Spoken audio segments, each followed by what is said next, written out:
इस कार्यक्रम के प्रायोजक हैं श्री शिखर चंद, किरण, रविंद्र, गरिमा, चिराग जैन, विजयनगर, जयपुर।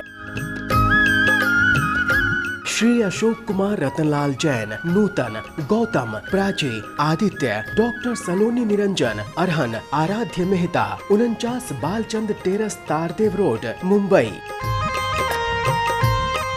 श्री शांतिलाल सी मेहता, सागर विहार, 45 कुलपति मुंशी मार्ग, चौपाटी, मुंबई।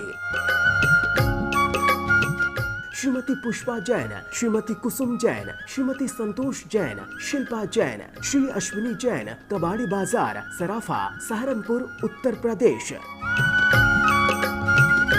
स्वर्गीय श्रीमती उषा जैन, धर्मपत्नी श्री शिखर चंद जैन सिंघई की 6ठी पुण्य स्मृति के उपलक्ष्य में मनोज जैन, संध्या जैन, प्रद्युम्न जैन, मोनिका जैन, उमेश जैन, अनुराधा जैन, आगरा निवासी एवं समस्त सिंघई परिवार।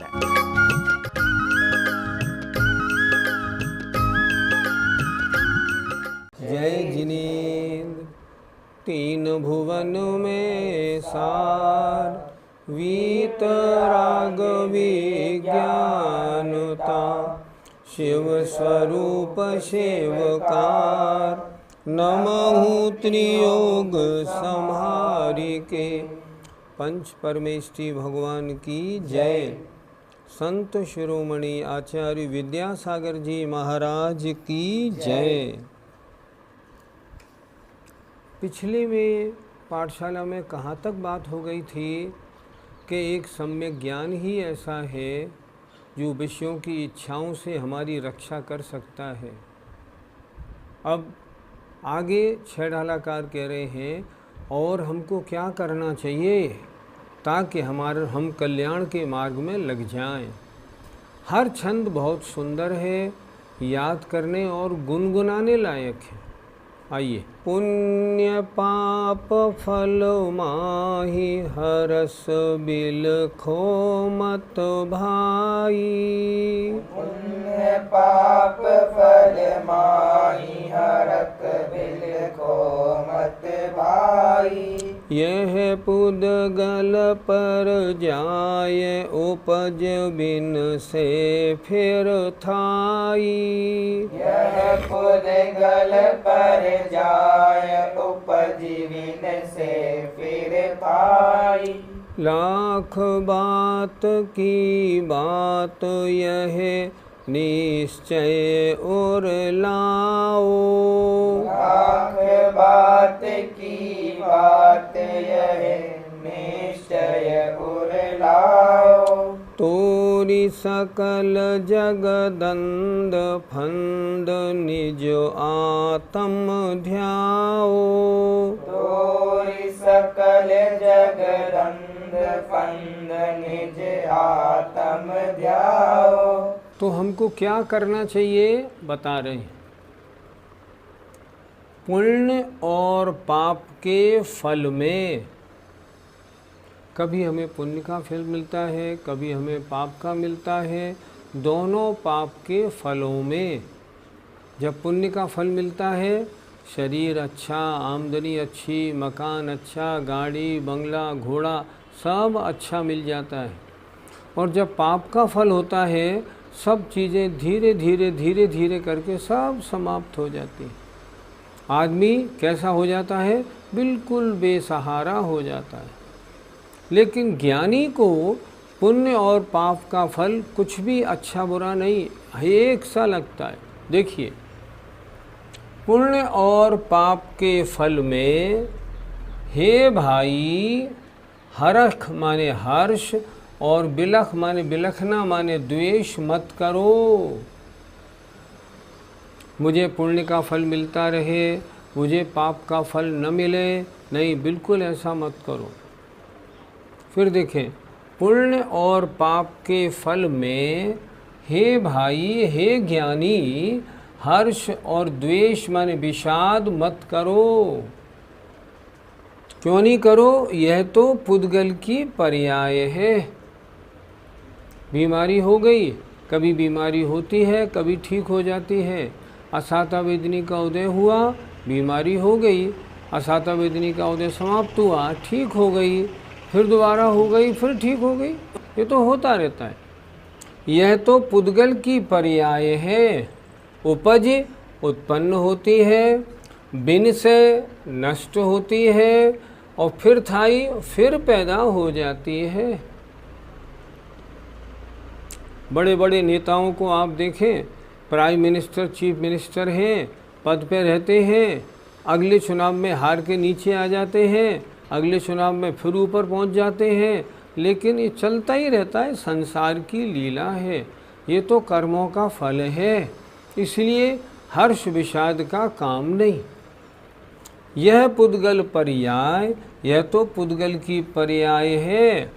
उपजी उत्पन्न होती है, विनसे नष्ट हो जाती है, और फिर पैदा हो जाती है।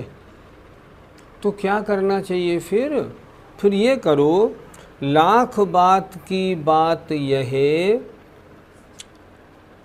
लाख बात की एक मुख्य बात ये है, निश्चय उर लाओ, अपने हृदय में ऐसा निश्चय कर लो। लाख बात की बात, मुख्य बात, तत्व की बात क्या है, अपने हृदय में धारण करो। तोरी माने तोड़ करके, सकल माने संपूर्ण, जग माने संसार के, दंड फंद माने संकल्प विकल्प माने झगड़ों को, इन सब सांसारिक झगड़ों को तोड़कर अपनी आत्मा का ध्यान करो। ये है बात सारभूत। फिर देखें, लाख बात की एक बात यह है, अपने हृदय में ये निश्चय ले आओ, ये पक्की धारणा बना लो कि तोड़ माने तोड़ करके संपूर्ण संसार के झगड़ों को, संकल्प विकल्पों को, मेरा मकान, मेरा पुत्र, मेरा शरीर, मेरा व्यापार, सबको, इन सब झगड़ों को छोड़ करके अपनी आत्मा का ध्यान करो। पंडित जी, पुण्य और पाप के फल में हर्ष और विषाद तो होता ही है, इसको कैसे रोका जाए? पहले ये सोचो, पुण्य के फल में हर्ष करना अच्छा है या बुरा, और पाप के फल में विषाद करना, द्वेष करना, दुखी होना अच्छा है या बुरा। देखो, पुण्य का फल मिला, मान लो इस साल आमदनी खूब हुई और संपत्ति खूब बढ़ गई, मान लो, क्या होगा? अगर उसमें बड़ी प्रसन्नता लाओगे तो घमंड हो जाएगा। इस साल तो मैंने करोड़ों कमाए, तो ये तो घमंड हो गया, उसमें तो और उल्टा पाप लगेगा। अच्छा, जो संपत्ति आई है, अगर उसमें हर्ष मानोगे तो रौद्र ध्यान होगा, और रौद्र ध्यान नरक में ले जाने का कारण है। क्या करोगे? करो हर्ष, नरक में जाना है तो कौन मना करता है। हम लोग क्या करते हैं, पुण्य के फल में बड़े खुश होते हैं। नया मकान बन गया, बहुत खुश, नई गाड़ी अच्छी और अच्छी वाली आ गई, अभी तक तो 2 व्हीलर पे चलते थे, अब 4 पहिए वाली आ गई, तो सारा घर बड़ा खुश। खुश तो है, ये रौद्र ध्यान है, और ये खुशी कहाँ ले जाएगी? नीचे ले जाएगी। अच्छा सुनो, पाप के फल में रोओगे तो क्या होगा? और असाता वेदनी बंधेगी कि नहीं? तो उससे क्या होगा? आगे फिर दोबारा ये तकलीफ़ें आएंगी।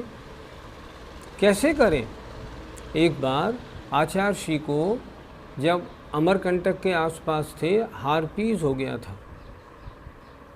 हम जब गए तो हमने आचार्य श्री को पूछा, आचार्य श्री आपको हार्पीस हो गया था, हार्पीस में कितनी पीड़ा होती है? आचार्य श्री बोले, बिच्छू सहस डसे नहीं तिसो। हार्पीस में ऐसा दर्द होता है जैसे 1000 बिच्छू एक साथ डंक मार रहे।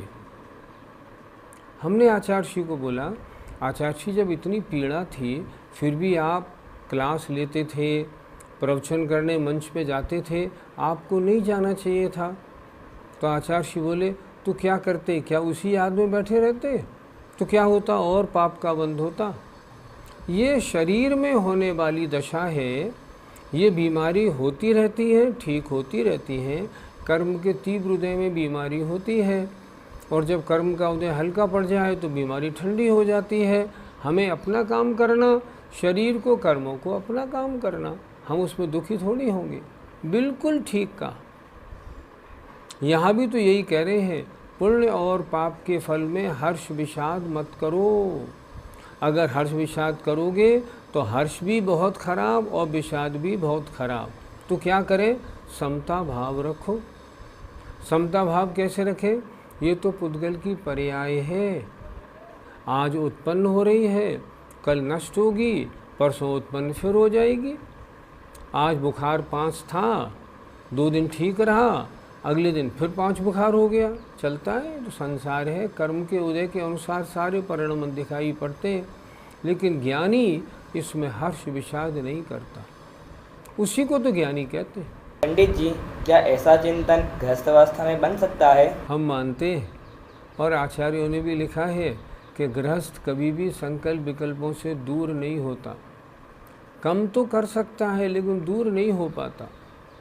लेकिन वास्तव में देखा जाए तो संकल्प विकल्पों से रहित पना तो मुनि अवस्था में बनता है, और वो भी जब सच्चा मुनि हो, जिसे किसी काम में आनंद नहीं आए, जो केवल अपने आत्म कल्याण के लिए मुनि बना है, वो तो अपने आत्मा का ध्यान कर सकता है, बाकी और कोई नहीं कर सकता। बाहरी दंड फंद में जो फंसा है, चाहे कुछ भी हो, चाहे धार्मिक कार्यों में ही उलझा हुआ हो, अगर उलझा हुआ है आत्मचिंतन नहीं हो पाएगा। इसलिए उन्होंने क्या कहा? सांसारिक सारे संकल्प विकल्प, मान लो मंदिर बनाने का विकल्प है, मेला कराने का विकल्प है, गोष्ठी कराने का विकल्प है, इस समय भी आर्त ध्यान, इस समय भी आत्म ध्यान नहीं हो पाएगा। क्यों नहीं हो पाएगा? कि वो संकल्प विकल्प चलते रहेंगे। क्या लिखा आचार्यों ने? गृहस्थ तो कभी निर्विकल्प होता ही नहीं। आज कुछ लोग ऐसे भी हैं अपनी समाज में जो गृहस्थी में शुद्धोपयोग मानते हैं। वो तो कहते हैं हमें तो आत्मा दिख रही है, चिंतन बड़ा आनंद आ रहा है। ऐसे नहीं होता ये ध्यान। गृहस्थ अवस्था में तो होता ही नहीं, मुनि अवस्था में भी क्वचित कदाचित होता है, लेकिन जो पुरुषार्थी हैं, जो करते हैं प्रयत्न, उनको हो जाता है। सम्यक ज्ञान होने के उपरांत फिर हमें क्या करना चाहिए आत्मकल्याण के लिए? अगली पंक्तियों में देखिए, सम्यक ज्ञानी होय बहुर दृढ़ चारित लीजे। सम्यक ज्ञानी होय बहुर दृढ़ चारित लीजे। एक देश अरु सकल देश तसु भेद कहीजे। एक देश अरु सकल देश तसु भेद कहीजे। त्रस हिंसा को त्याग वृथा थावर न संहारे। त्रस हिंसा को त्याग वृथा थावर न संहारे। परवधकार कठोर निंद्य नहीं वयन उचारे। परवधकार कठोर निंद नहीं वयन उचारे।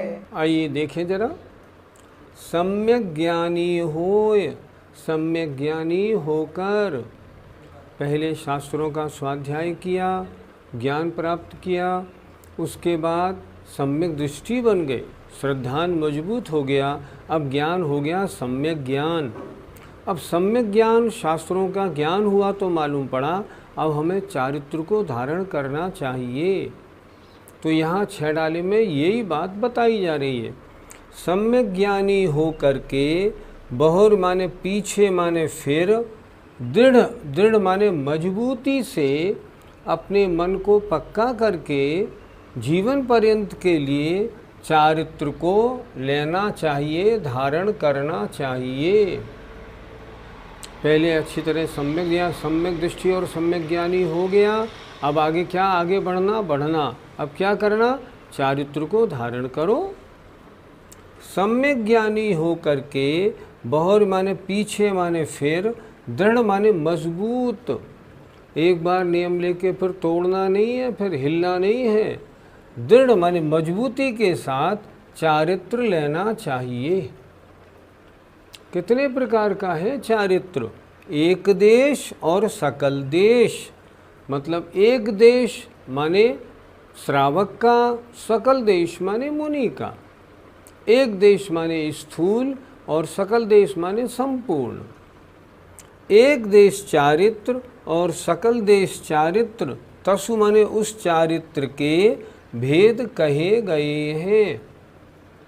एक देश चारित्र, देश चारित्र। सकल चारित्र माने संपूर्ण चारित्र, सकल संयम। चारित्र के दो भेद, एक एक देश और एक सकल चारित्र। एक देश श्रावक का, सकल देश मुनियों का। अब यहाँ श्रावक के व्रत कैसे होते हैं, श्रावक का चारित्र कैसा होता है, उसकी चर्चा होगी। अब पहले चारित्र है क्या? चारित्र का मतलब होता है 5 पापों का त्याग करना।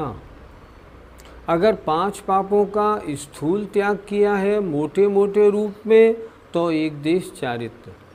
5 पापों का संपूर्ण त्याग किया है कंप्लीटली तो वो होता है सकल देश चारित्र। तो अब यहाँ चर्चा इस चौथी ढाल में श्रावक के चारित्र की है। देखें अब श्रावक कैसे व्रतों को धारण करता है, श्रावक का चारित्र कैसा होता है, उसके बारे में बता रहे। सबसे पहले हिंसा नाम का जो पाप था, हिंसा नाम के पाप को हमने एक देश त्याग किया। कैसे किया जाएगा?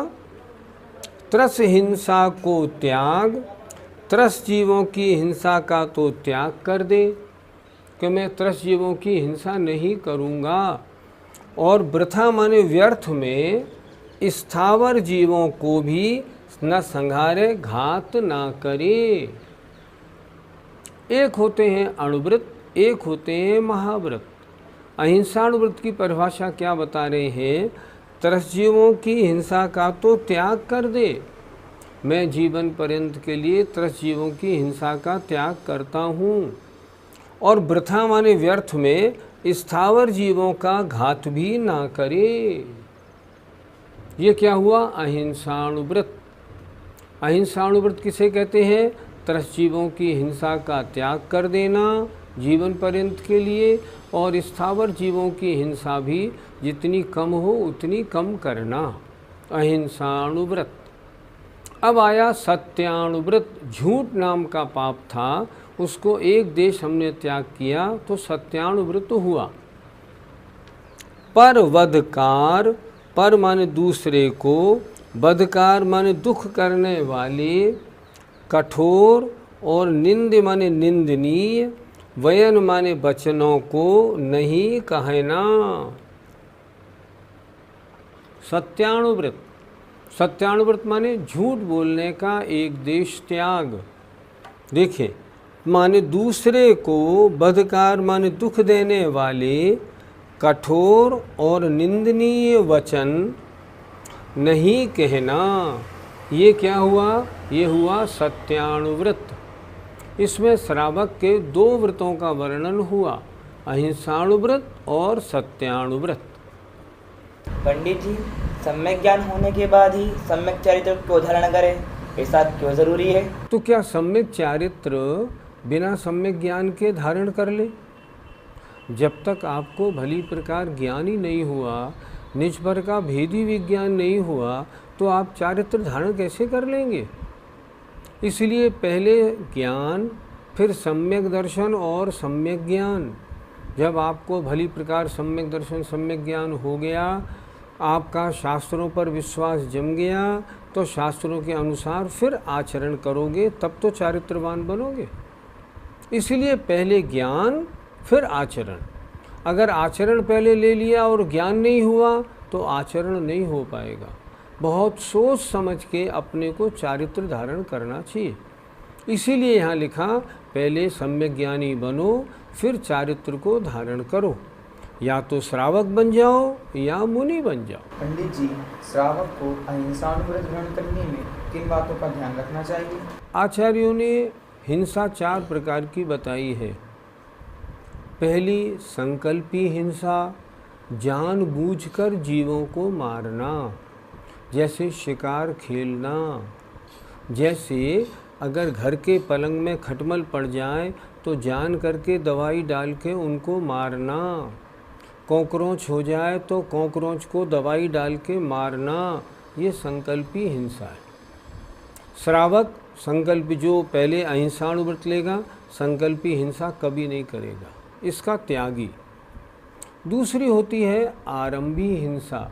घर गृहस्थी के कामकाज में, जैसे खाना बनाने में, झाड़ू लगाने में, नहाने में, कपड़े धोने में जो हिंसा होती है, ये होती है आरंभी हिंसा। इसका क्या होगा? वो कम से कम करेगा। तीसरी होती है विरोधी हिंसा। अगर कोई दुश्मन हमारे ऊपर चढ़ के आ जाए तो हम क्या करेंगे? अपने बचाव में उसके साथ लड़ाई लड़ेंगे, इसका भी वो त्यागी नहीं होता। चौथी होती है उद्यमी या उद्योगी हिंसा। उद्योग में वो ये ध्यान रखता है, अगर उद्योग में हिंसा वाला कार्य है तो नहीं करता। वो ऐसा व्यापार करेगा जिसमें हिंसा कम से कम हो। चमड़े का व्यापार नहीं, आटा मिल, दाल मिल नहीं, ऐसी नहीं खोलेगा, इनमें बहुत जीव हिंसा होती है। ईंट के भट्टे नहीं, बिल्कुल नहीं। नॉन वेज पदार्थों के होटल आदि खोलना नहीं, बिल्कुल नहीं, इनमें बिल्कुल नहीं पड़ेगा। 4 प्रकार की हिंसा में केवल वो संकल्पी हिंसा का तो त्यागी होगा, बाकी 3 हिंसाओं में ध्यान रखेगा, हिंसा कम से कम होनी चाहिए। और व्यर्थ का इन्होंने लिखा ना, स्थावर जीवों का भी व्यर्थ में और हिंसा नहीं करता। क्या मतलब? गर्मी है, पंखा चला लिया, लेकिन कमरे से बाहर गए तो पंखा बंद करो, लाइट बंद करो। स्नान करना है, एक टब पानी भर के क्यों नहाया? आधी बाल्टी में स्नान क्यों नहीं कर लेते? कितनी जीव हिंसा बसती है। कहीं खड़े हैं, पेड़ पौधों के ऊपर ही क्यों चल रहे हो? ज़मीन में घास लगी है, उस पर नहीं चलो। ऊपर पेड़ पौधों में पत्तियां तोड़ना, फल तोड़ना क्यों? व्यर्थ की हिंसा क्यों करना? इसलिए उन्होंने लिखा, स्थावर जीवों की वृथा व्यर्थ में हिंसा नहीं करता, पर उसका त्यागी नहीं होता। ऐसा अहिंसाणुवृत्ति होता है। पंडित जी, तो फिर सत्यानुवृत्ति कैसा होता है? सत्यानुवृत्ति जैसा नीचे की पंक्ति में लिखा है ना, पर बधकार, ऐसे वचन नहीं बोलता जिससे दूसरे को दुख पहुँचे। कठोर वचन नहीं बोलता, निंदनीय वचन नहीं बोलता। वो कभी ऐसा नहीं बोलता तुम नालायक हो, तुम बेवकूफ़ हो, ऐसा नहीं बोलता ताकि दूसरे को दुख नहीं पहुँचे। वो कैसा बोलता है? मिष्ट बोलता है, हित मित प्रिय बोलेगा। दूसरे की निंदा करने वाले वाक्य, ये तो देखो फलाने हैं, ये ऐसे हैं, वो वैसे हैं, इन झगड़ों में नहीं पड़ता। वो कितना अच्छा लिखा है, दूसरे को दुख देने वाले और कठोर, दूसरे को चुभने वाले। कहते हैं ना, अंधे से अंधा मत कहो, बुरा लगता है।